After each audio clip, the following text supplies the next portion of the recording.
I think we're going to take this opportunity to also run a reflectance scan. And if we want to do that, we can't have our detector at 180 and our sample at 0. That's really the transmission mode. So we're going to start by moving our detector to a 20-degree angle. And I'm doing, this is labeled detector scan. I'm literally doing a very short 1-point scan move from 19 degrees to 20 degrees. This is the quickest way to get this detector to that position. I've forgotten to leave the application. It's still looking for a ratio, but I don't have a ratio to give it. I don't have a reference scan to give it for this move. So I'm actually going to cancel this. And what's going to happen is it's going to move anyway. But then it will just allow me to continue working. This is an old note. So the sample is currently, or rather the detector is slewing to the 19 degree position. It'll take a backlash out and then it'll take a step up to 20 degrees.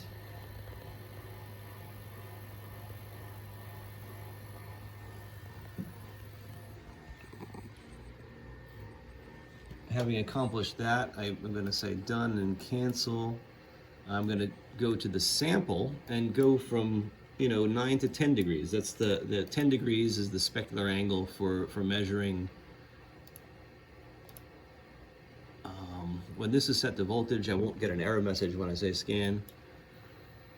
And the sample is moving to the 10-degree position. It does that pretty quickly. It's a much shorter move. So now I have the detector set at 20, the sample set at 10. I need to put my mirror into the beam, which is in position 2 here. So I'm going to actuate the sample holder, put the mirror in position, and then change from the voltage mode to a reflection mode. I will change to my monochromator and give it that range that we used for the reference scan. And hit scan. And I'm going to tell it reference and say OK. And I'll make a note. These notes, if one is looking into post-processing software in some way, if we were to open the calcium fluoride window we just looked at, it would look something like this.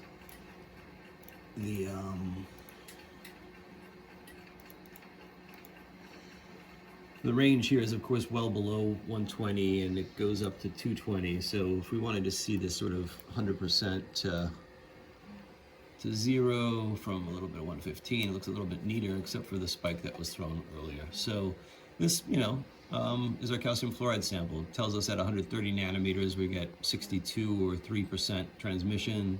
By the time we're at 190, we're getting over 85%, just over 85%. It's a pretty nice measurement, except for the little blip there. On the machine control software, our mirror is already, it's 60% here at 121, so it's coming up more quickly than the calcium fluoride did, and it'll be a couple minutes before this scan is finished. So it looks like we finished the data acquisition scan for this mirror sample.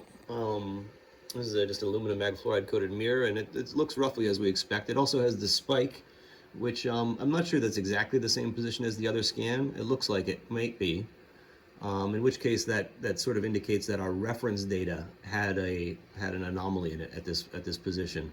It could also be that my associate holding the camera keeps nudging the table, which is a strict no-no for these systems. However, it's just happening today while we're working with the system. So I'm going to save this as mirror, something I'll remember, and say OK.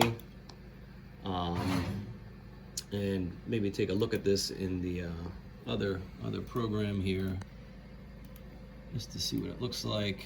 And so this is our mirror, and this, okay, yeah, I mean, this indicates that we probably have. This is probably in our reference data, not actually from that scan. So if we were to repeat this, I would expect this not to be here. Likewise, this stuff below 115 is all fake. That's not, we have no light below 115. So we know what's going on there. And if we want to sort of look at a more pertinent range, it'll be something like this. So we have a nice mirror working in the VUV, and we have a calcium fluoride transmission.